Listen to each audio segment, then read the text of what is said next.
নমস্কার। আমরা প্রায়ই খবরের কাগজে এবং ভিডিওতে কাশ্মীর নিয়ে আলোচনা শুনেছি।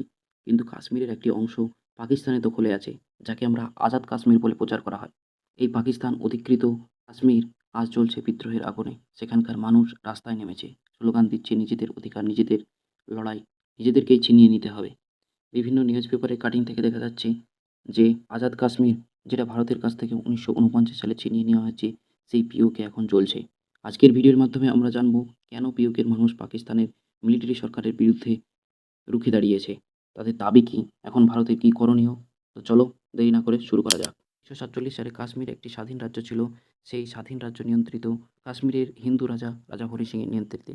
পরবর্তীতে সমস্ত রাজ্য ব্রিটিশদের শাসন থেকে মুক্ত পাওয়ার পাকিস্তান এবং ভারত দুটো দেশ গঠন করা হচ্ছিল। তখন জম্মু কাশ্মীর স্বাধীন রাজ্য থাকায় পাকিস্তান তৎকালীন সরকার জম্মু কাশ্মীরকে আক্রমণ করেন। অক্টোবর মাসে আক্রমণ করে এবং ২৬শে অক্টোবর রাজা হরি সিং ভারতের সঙ্গে একটি ইনস্ট্রুমেন্ট অফ অ্যাক্সেশন স্বাক্ষরিত করেন। তারপরে ২৬শে অক্টোবর এই ইনস্ট্রুমেন্ট অফ অ্যাক্সেশন সাইন করার পর ভারত সরকার তাদের মিলিটারি দ্বারা জম্মু কাশ্মীরের রাজধানী শ্রীনগরকে লক্ষ্য করে এবং পাকিস্তান মিলিটারিকে ট্র্যাকেল করতে থাকে। পরবর্তীতে ১৯৪৯ সালে এই মুদ্রাকে ইউএনএতে নিয়ে নেওয়া যায়। তো কাশ্মীরের কিছু অংশ পাকিস্তানের দখলে থেকে যায়, সেটার নাম দেওয়া হয় পিওকে। আর যে রেখা অনুযায়ী পাকিস্তান দখল করেছিল সেটা সেই রেখায় থেকে যায়, সেটাকে বলা হয় লাইন অফ কন্ট্রোল। ১৯৪৯ সালের ১লা জানুয়ারি পাকিস্তান অধিকৃত যে কাশ্মীর আছে, পিওকে আছে, সেখানে দুটো ডিভিশনে বিভক্ত হয়। একটা হচ্ছে আজাদ কাশ্মীর, যেখানে মুজাফফরাবাদ, মিরপুর জেলা নিয়ে গঠিত, এবং একটা তৈরি করা হয় গিলগিট বাল্টিস্তান। এই আজাদ কাশ্মীর এবং গিলগিট বাল্টিস্তানের যে পিওকে, যেটা ভারতেরই অংশ, পাকিস্তান দ্বারা অধিকৃত হয়েছে, সেই অংশ শুরু হয়েছে বিদ্রোহ। এই বিদ্রোহের মূল কারণ হলো ১৯৪৯ সালে যখন সেখানে একটা করাচি চুক্তি স্বাক্ষরিত করা হয়েছিল। সেই করাচি চুক্তি অনুযায়ী এই রাজ্যের ওপর স্থানীয় কোনো শাসক থাকবে না। এই যে রাজ্যের যে শাসন ব্যবস্থা, সেটা নিয়ন্ত্রিত হবে পাকিস্তানের ফেডারেল সরকার দ্বারা। তারপর থেকে সেখানে পাকিস্তানের সরকার দ্বারা এই ফেডারেল শাসন ব্যবস্থা চলতে থাকে, কিন্তু সেখানে কোনো পরিমাণে কোনো ডেভেলপ হয়নি। সমস্ত যে ইকোনমি, সিকিউরিটি, কোনো কিছুই পরিবর্তন হয়নি। তাছাড়াও এখানে ল্যাক অফ ডেভেলপমেন্টের অভাবে এবং এখানকার বিভিন্ন রিসোর্স সেটা ভোগ করছিল ইসলামাবাদ এবং পাকিস্তানের মিলিটারি সরকার দ্বারা। এই ৭০ বছর ধরে ১৯৪৯-এর পর প্রায় ৭০ বছরের ক্ষোভের পরে আওয়ামী অ্যাকশন লীগ কমিটির একটি সামাজিক জোটের নেতৃত্বে এই সমস্ত লোক শাটার ডাউন এবং চাক্কা জাম ধর্মঘটের ডাক দেন, এবং সেখানে হেভি প্রোটেস্ট দেখতে পাওয়া যায়। এই প্রোটেস্টের মাধ্যমে সেখানে হেভি সিকিউরিটি ডিপ্লয় করা হয়ে থাকে। ইন্টারনেট ব্যবস্থা ব্ল্যাক আউট করে দেওয়া হয়, কাট আউট করে দেওয়া হয়। ফুটেজ নিয়ন্ত্রণ করার জন্য পুলিশ এবং মিলিটারি শাসক গুলি করেন। এই পুলিশের গুলিতে ২ জন মৃত্যু হয়, ২২-এর বেশি পিওকের অধিবাসী আহত হয়। সমাজ আওয়ামী অ্যাকশন কমিটির নেতৃত্বে যে প্রোটেস্টকে সম্পূর্ণ লিড করা হয়েছিল, সরকারের কাছে ৩৮টি পয়েন্ট অর্থাৎ ডিমান্ড রেখেছেন, যাতে তাদের যে পিওকে, সেই পিওকে ভালোভাবে ডেভেলপমেন্ট করা হয়, তাদের রিসোর্স যেন পিওকে বেশিরা ভোগ করতে পারে। এই জন্য তাদেরকে ৩৮টি পয়েন্ট পাকিস্তান যে সরকার, পাকিস্তান যে মিলিটারি সরকার, সেই মিলিটারির কাছে দাবি করা হয়েছে।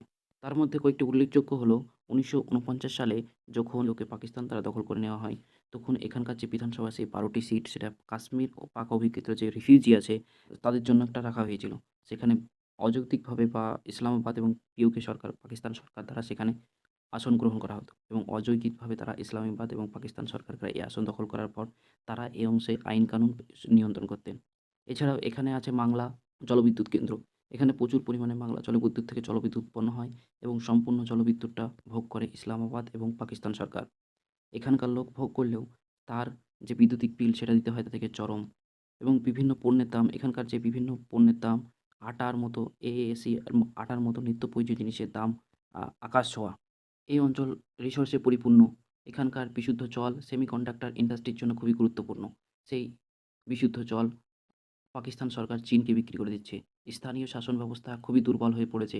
আনএমপ্লয়মেন্টের অভাব প্রভৃত কারণে সমস্ত, এছাড়াও এই ৭০ বছর ধরে তাদের কোনো ডেভেলপমেন্ট হয়নি। বিভিন্ন কারণে সমস্ত হাজার, হাজার মানুষ রাস্তায় নেমেছে, যাতে তাদের অধিকার তারা নিজে ছিনিয়ে নিতে পারে। এই আন্দোলনের নেতৃত্ব করছিলেন আওয়ামী অ্যাকশন কমিটির মুখপাত্র শওকত নওয়াজ মীর। তার মতে এই আন্দোলন যে শুধুমাত্র তাদের প্রতিষ্ঠানের বিরুদ্ধে তাই নয়, বরং এটা ৩৯ সাল থেকে ৭০ বছর এখনকার পর্যন্ত ৭০ বছর সময় ধরে যে পিউকের মানুষ মৌলিক অধিকার থেকে বঞ্চিত হচ্ছে, তার বিরুদ্ধে। বিক্ষোভে ভারতের দীর্ঘদিনের দাবি সত্যি প্রমাণ হতে পারে। ১৯৪৯ সালে এই পাকিস্তান অবৈধভাবে এই পাক অকুপাইড কাশ্মীর যেটা সেটা দখল করেছিল। সেখানকার মানুষ এখন নিপীড়িত। এই বিষয় নিয়ে ভারত সরকারকে G20, ব্রিক্স, ইউএনের মতো আন্তর্জাতিক মঞ্চে এই বিষয়টাকে তুলে ধরা উচিত। যাতে পিওকে আবার ভারতে ফিরে আসে। এই বিক্ষোভ এখন আর শুধু আটা বা বিদ্যুতের জন্যই নয়, এটি দশকের পর দশক ধরে চলা বঞ্চনা, শোষণ এবং নিয়ন্ত্রণের বিরুদ্ধে লড়াই।